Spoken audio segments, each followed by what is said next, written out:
Rebonjour tout le monde. Alors, aujourd'hui, nous allons parler de fonctions sinus et cosinus transformées. On appelle ça aussi des fonctions trigonométriques, évidemment.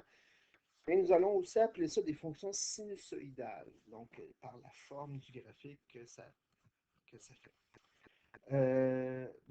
Aujourd'hui, nous allons donc parler des fonctions. En fait, le mal le plus commun des professeurs de mathématiques, savez-vous qu'est-ce que c'est? Le mal le plus commun des profs de mathématiques. Ben, c'est le mal de sinus. Ah ah! C'est comique. Désolé si mes jokes prennent des mauvaises tangentes, mais ça me manquait de vous faire des jokes un petit peu. Donc, si vous regardez notre GeoGebra qui est ici, je vais commencer par le rôle des paramètres. On va regarder le rôle des paramètres et on va y aller un par un. Donc, vous vous rappelez qu'on a défini trois choses. On a défini l'amplitude, la période et le déphasage. Et par le fait même, la fréquence, parce qu'on a parlé de la période.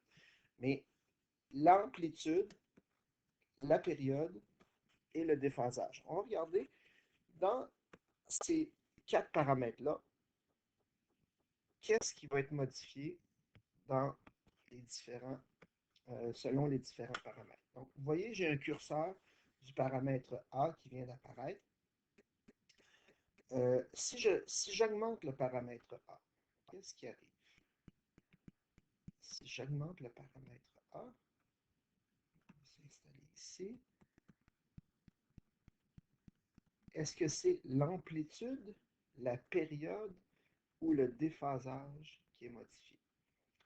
Bien, vous voyez très bien, comme moi, que l'amplitude, la distance entre le milieu de ma courbe et le haut de ma courbe ici devient de plus en plus grand à mesure que le A augmente.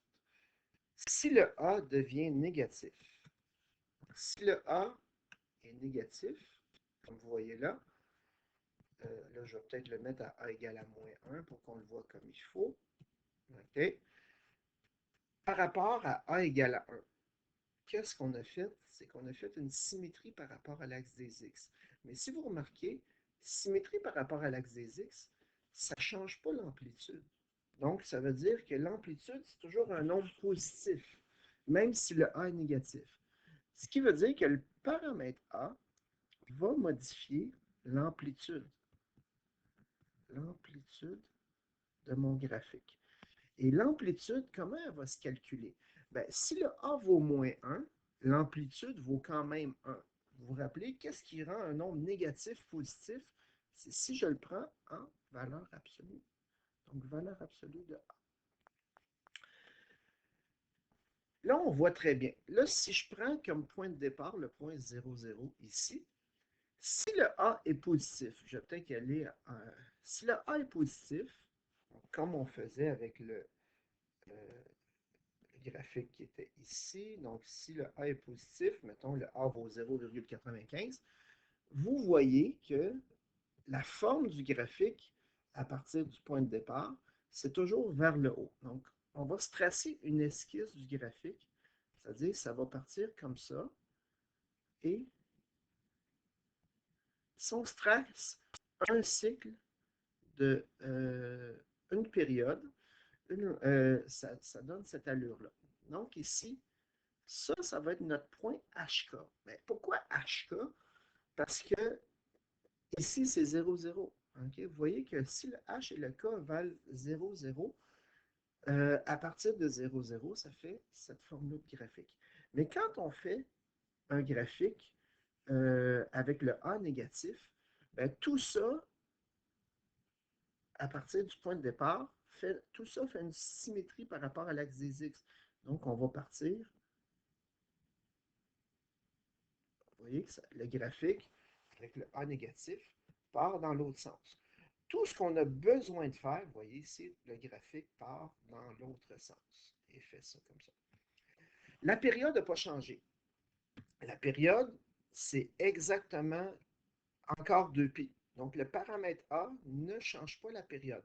Parce que je vous rappelle que la période, c'est pas la période. Le paramètre A change mon graphique verticalement. Donc, qu'est-ce qui est modifié verticalement? Ben, c'est l'amplitude. Ce qui veut dire que ici, si on a le paramètre A qui modifie l'amplitude, on va regarder maintenant qu'est-ce que modifie le paramètre B. Donc, le paramètre B va modifier quoi? Bon, probablement que vous le devinez, mais on va essayer de le voir quand même. Le paramètre B. Là, je pars de B égale à 1 et j'augmente, et je diminue. Bon, peu importe, là. Regardez. Si j'augmente mon paramètre B, qu'est-ce qui arrive? Ah, la longueur des cycles, est-ce qu'elle est plus grande ou plus petite? Vous voyez, la longueur d'un cycle, quand le B vaut 4,3, par rapport à B égale à 1, c'est beaucoup plus petit. Bon, si je mets B égale à 2, OK, B égale à 2, on va essayer de se rendre à 2. B égale à 2, vous voyez que la longueur d'un cycle, c'est pi. Donc, ça veut dire que quand le B vaut 1, la longueur, c'est 2π. Quand le B vaut 2, la longueur, c'est pi. C'est la moitié. Ça veut dire que ma période de 2π, euh, elle va être divisée autant de fois que le paramètre B. Donc, ça veut dire que le paramètre B, il modifie la période. Ouais. La période va être quoi? Ça va être 2π sur B. Mais si on prend le B négatif, si on prend le B négatif,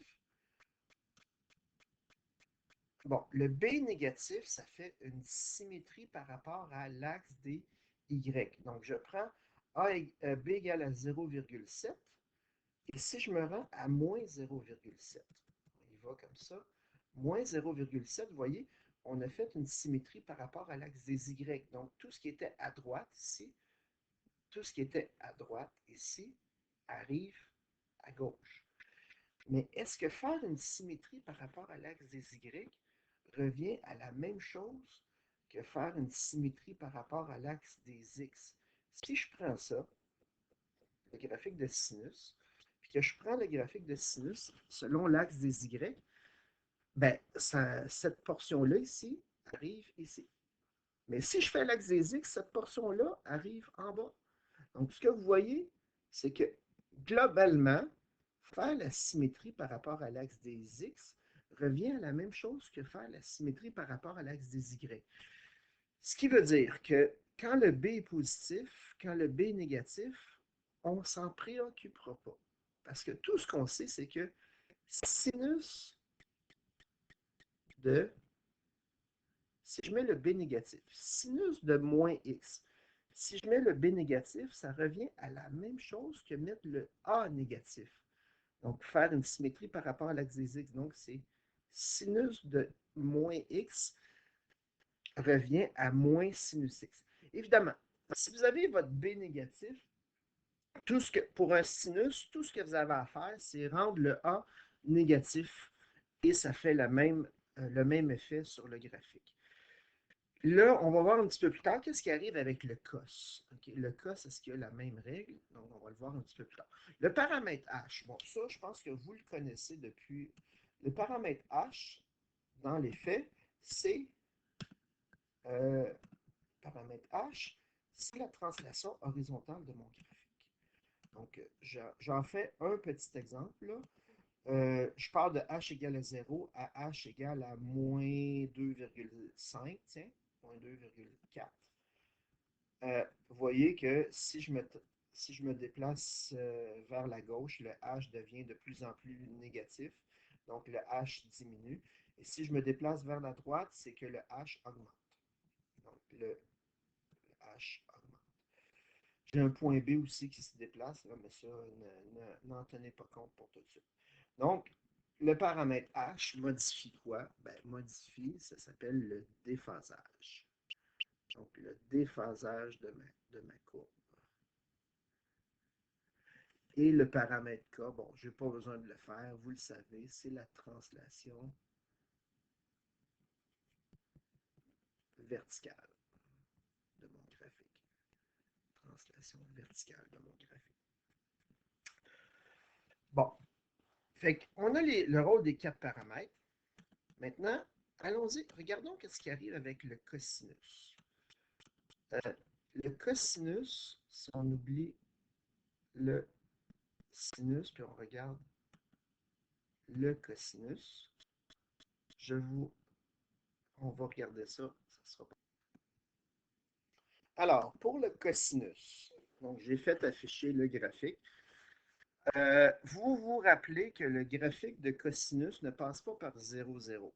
Okay? Donc, il passe vraiment par le point 0,1. Donc, ce qu'il faut penser, c'est que dans un graphique de cosinus, si vous avez la forme, je ne l'ai peut-être pas dit tantôt, mais la forme, c'est f de x égale à a fois sinus de b parenthèse x moins h plus k. Mais donc, on a vu tantôt le rôle des 4 paramètres selon la fonction sinus. Mais si au lieu du sinus, j'ai un cosinus, okay? Qu'est-ce que ça va faire? Le rôle du paramètre A. Bon, le rôle du paramètre A, vous voyez encore l'amplitude quand le A vaut 1, ici, c'est encore 1. Et si je m'en vais à A égale à moins 0,7, vous voyez que l'amplitude suit le paramètre A. Okay? Donc, si on dit le A vaut 1, l'amplitude vaut 1. Donc, c'est encore le même résultat, c'est-à-dire le même calcul que pour la fonction sinus. L'amplitude, c'est valeur absolue de A. Si le A est négatif, là, je fais un exemple avec le A négatif. Vous voyez que si on fait une symétrie par rapport à l'axe des X, regardez ici, je fais une symétrie par rapport à l'axe des X. Le graphique, si on suppose que c'est le point B, le point de départ, là, le graphique, il part au minimum. Okay? Si on part du point B, le point B, c'est le point de départ. Qu'est-ce qu'on fait quand le A est négatif? Le cycle va avoir la forme qui est ici. Donc, il va commencer par monter 2 fois et descendre 2 fois. C'est ça qu'on va essayer d'expliciter. Quand on va essayer de faire le graphique, on va penser, si le A est positif dans un cosinus, qu'est-ce que ça fait? Ben, ça descend 2 fois et ça remonte 2 fois. Okay? Donc, ici, quand on a le A négatif, désolé, ici, quand on a le A négatif, ça fait, euh, ça fait exactement,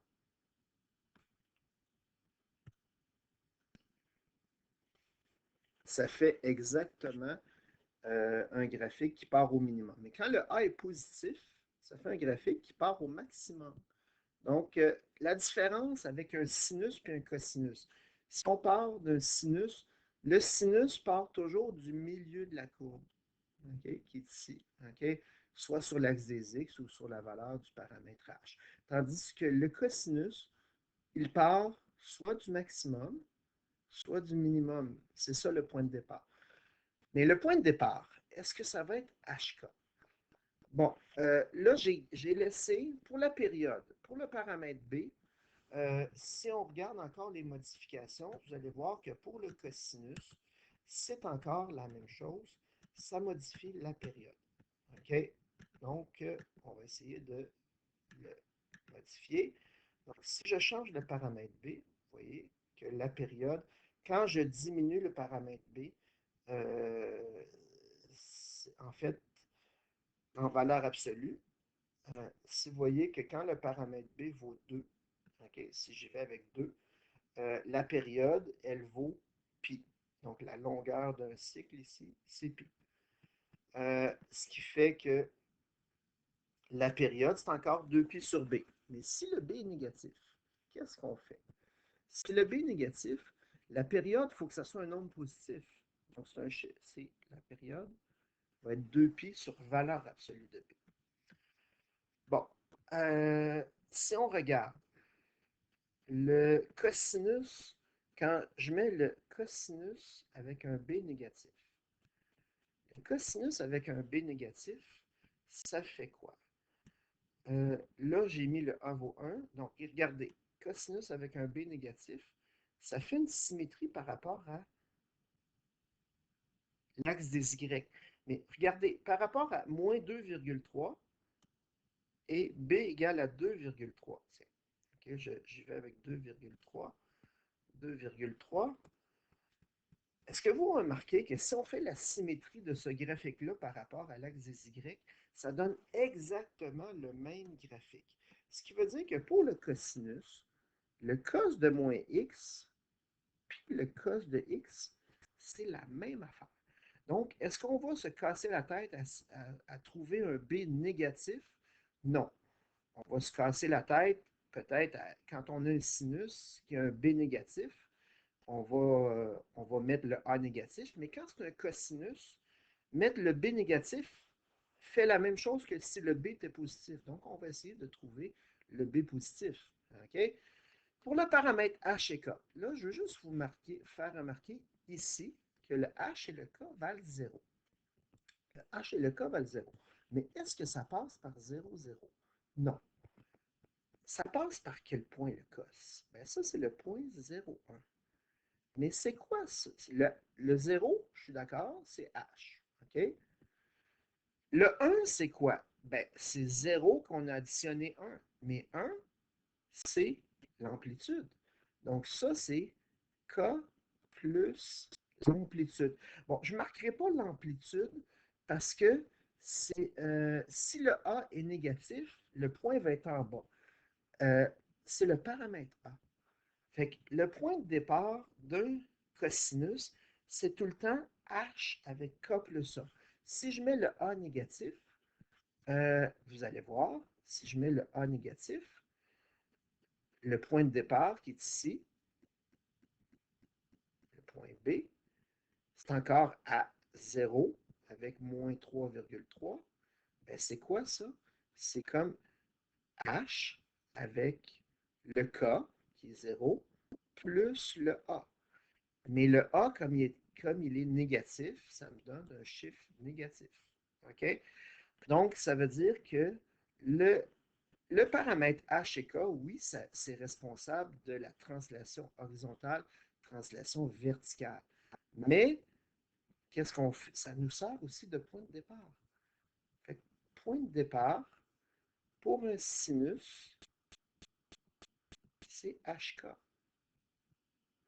Pour un cosinus, ça va être H avec K plus paramètre A. Il faut penser à ça quand on va faire l'esquisse de notre graphique, chose qu'on va faire dans le prochain exemple. Alors, comment tracer le graphique d'une fonction sinusoïdale? Vous allez voir, ça correspond grosso modo à 5 étapes. J'ai la fonction qui a tout inclus, c'est-à-dire j'ai inclus les 4 paramètres A, B, H, K avec des valeurs qui ne sont pas des valeurs, en fait, des valeurs avec des chiffres différents de 1 ou de 0. On commence toujours, quand on calcule quand on fait le graphique d'une fonction sinusoïdale, on regarde l'amplitude. L'amplitude, si on se rappelle de ce qu'on a vu tantôt, quel paramètre modifie l'amplitude? C'est le A, en valeur absolue. Donc, si je prends le A en valeur absolue, c'est valeur absolue de moins 3, ça fait 3. Je vais vous montrer à quoi... Bon, on se rappelle que l'amplitude, ça veut dire la distance entre le milieu de ma courbe et le sommet de ma courbe. Que ce soit le sommet un des sommets au maximum ou au minimum, ça veut dire qu'il va y avoir 3 de distance. Deuxième chose, on calcule la période. La période qui est 2π sur valeur absolue de B. Le B, il vaut 2. 2π sur 2 qui fait π. Bon, on sait que dans un cycle, là, je vais tracer un cycle, comme ça. Dans un cycle, cette longueur-là, c'est π. Mais moi, en fait, je n'ai pas besoin d'avoir tous les points de façon détaillée. J'ai juste besoin d'avoir les 3 points qui sont dans le milieu, le point qui correspond au minimum, le point qui correspond au maximum.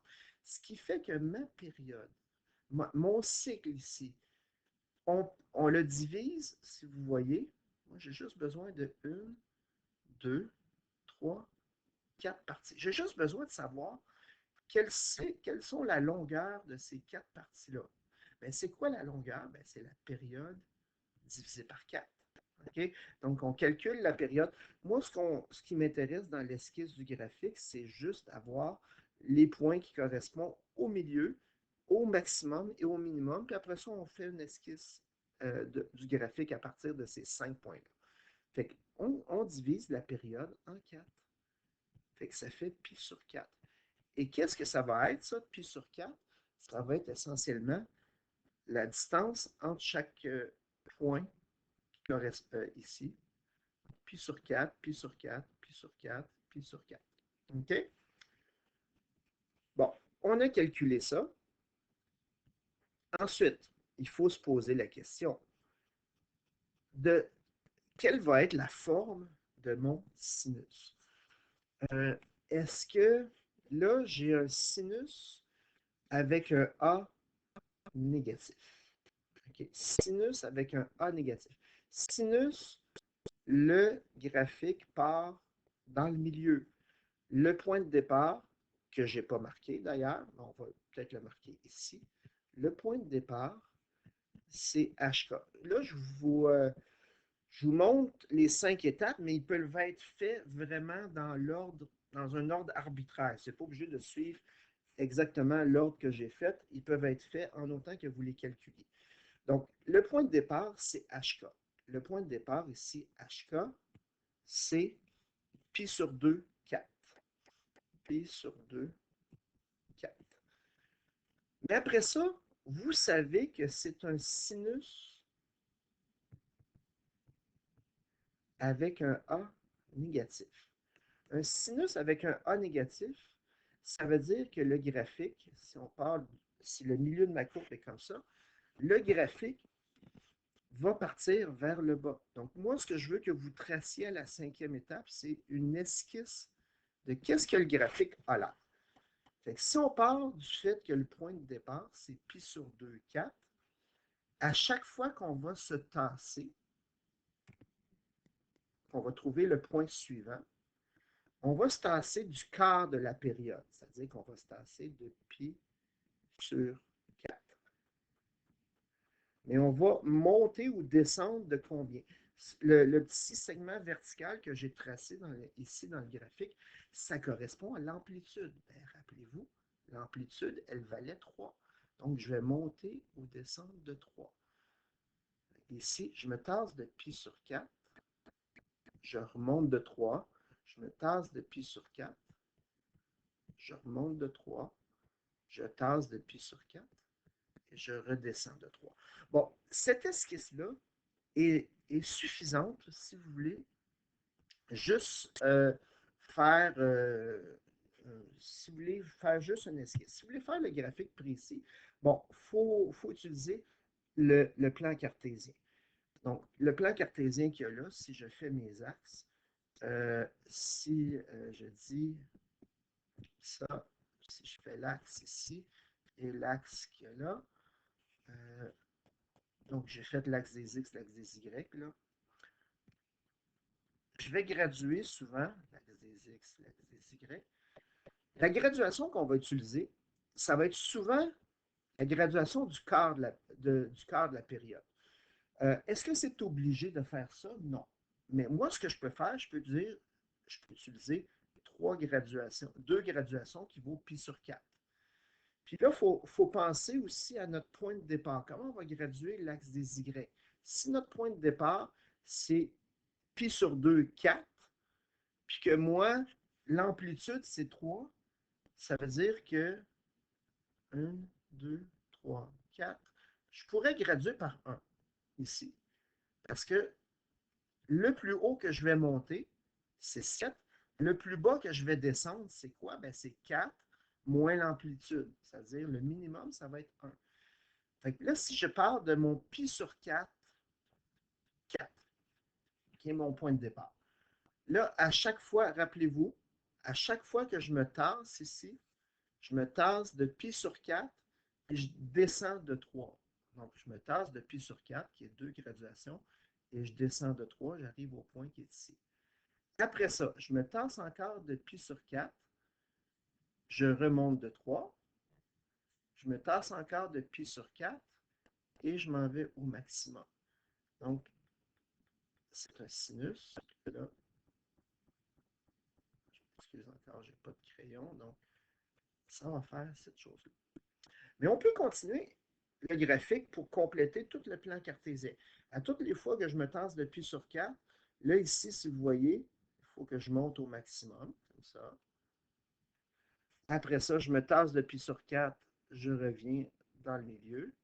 Je me tasse de pi sur 4. Pi sur 4 correspond toujours à 2 espaces. Hein? Je l'ai gradué de cette manière-là. Après ça, je me tasse de pi sur 4, je remonte dans le milieu. Donc, c'est de compléter votre cycle pour que ça l'occupe tout le plan cartésien. Vous complétez votre graphique pour que ça occupe le plan cartésien au complet. Et vous avez le graphique de la fonction f de x moins 3 sinus de 2 parenthèses x moins pi sur 2 plus 4. On va faire un autre exemple avec cosinus à la prochaine page. Comme je vous ai dit tantôt, les 5 étapes que moi j'utilise ne se font pas nécessairement dans... On peut les faire dans l'ordre que vous voulez. Donc, ce qu'on doit faire, c'est... Moi, j'ai décidé de commencer par le point de départ. Le point de départ, c'est un cosinus. Le cosinus, rappelez-vous, il ne commence pas dans le milieu de ma courbe, il commence en haut ou en bas. Moi, j'ai un petit truc à retenir. Le cos commence sur une bosse. Cos, bosse. OK? Donc, ça veut dire que le point de départ, c'est H. C'est pas HK. C'est H avec K plus paramètre A. Ben, c'est quoi ça, HK plus A? Ben, c'est pi sur 8 avec le K qui est 1 plus le A qui est moins 2. Donc, le point de départ, ça va être pi sur 8 moins 1. Ça, c'est notre point de départ de la fonction du cosinus. On va descendre un petit peu nos étapes. Deuxième étape. Deuxième étape, qu'est-ce qu'on doit calculer? Bon, le mot amplitude, c'est un petit peu long à écrire. Qu'est-ce qu'on va essayer de faire? On va donner l'abréviation A majuscule. OK? L'amplitude, c'est valeur absolue de A. Donc, c'est valeur absolue de moins 2, qui fait 2. J'ai fait exprès pour vous donner des sines puis des cos avec un A négatif. Rappelez-vous que si le B était négatif, dans le sinus, B négatif, c'est pareil comme mettre le A négatif. Dans le cosinus, mettre le B négatif, c'est pareil comme mettre le B positif. Donc, on est aussi bien de ne pas en mettre. Après ça, troisième étape, si nous avons la période, c'est 2π sur valeur absolue de B. Le B, si vous regardez ici en haut, il vaut 4. Le B, il vaut 4, donc ça fait 2π sur 4, ça fait π sur 2. Π sur 2, on va s'en servir comme graduation. Non, excusez-moi, c'est comme longueur d'un cycle. Là, après ça, qu'est-ce qu'on fait? C'est qu'on divise la période en combien de parties égales? Ben, 4. Donc, c'est π sur 2 divisé par 4, ça fait π sur 8. Et la dernière étape, on se pose la question. Là, c'est un cosinus. Le cos commence sur une bosse. Là, avec le A négatif, est-ce que c'est la bosse d'en haut ou la bosse d'en bas? Ben, si vous vous rappelez, c'est la bosse d'en bas. Fait que ça veut dire tracer le graphique de la manière suivante. L'esquisse, là, ça va être comme c'est un cosinus avec un A négatif. Ça part de la bosse d'en bas. Mais là, on va faire un petit peu comme on a fait tantôt. Là, si je dis à chaque fois que je vais me tasser, je vais peut-être le faire d'une autre couleur, à chaque fois que je pars d'un point pour me rendre à un autre, je me tasse du quart de la période, c'est-à-dire pi sur 8. Donc ici, je me tasse de pi sur 8 à chaque fois. Je ne le marquerai pas pour les 4, là, mais on va le marquer pour au moins 2. Je monte ou je descends de combien? Bon, ça, si vous vous rappelez, c'est l'amplitude. Donc, ça veut dire je monte de 2 ou je descends de 2. Avec ça, on est capable de dire, avec le point de départ aussi, qui était pi sur 8, j'ai perdu le fil, mais pi sur 8, moins 1. Pi sur 8, moins 1. Pi sur 8, moins 1. On est capable de dire, bon, si je gradue l'axe des x par pi sur 8, ça ne devrait pas être si pire. Puis l'axe des y par 1, parce que ça monte de 2, donc ça ne devrait pas être si pire, ça aussi. Donc, si on y va avec l'axe des x, mettons qu'on va mettre ici, et l'axe des y, on va mettre ici. J'y vais avec, comme ça, voilà. Je gradue par pi sur 8. Donc, je gradue par pi sur 8, puis les graduations, vous n'êtes pas obligé de les mettre. Encore là, désolé, je n'ai pas de crayon. Puis on gradue par 1. Le point de départ, c'était pi sur 8 moins 1.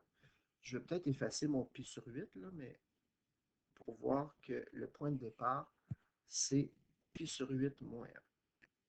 Okay, ici. Là, maintenant, celui-là, ce point de départ-là, correspond au minimum de ma courbe. Donc, vous le voyez ici. Là, je me tasse, puis je remonte de combien? De 2. Donc, je remonte de 2. Ça veut dire pi sur 8. Je me tasse et je remonte de 2. Je vais arriver ici. Comme ça. Après ça, je me retasse de pi sur 8, c'est-à-dire une graduation, puis je remonte de 2. J'arrive ici. Donc, je vais être rendu à 3. Après ça, je redescends, pi sur 8. Après avoir monté 2 fois, je n'ai pas le choix. Il faut que je redescende 2 fois.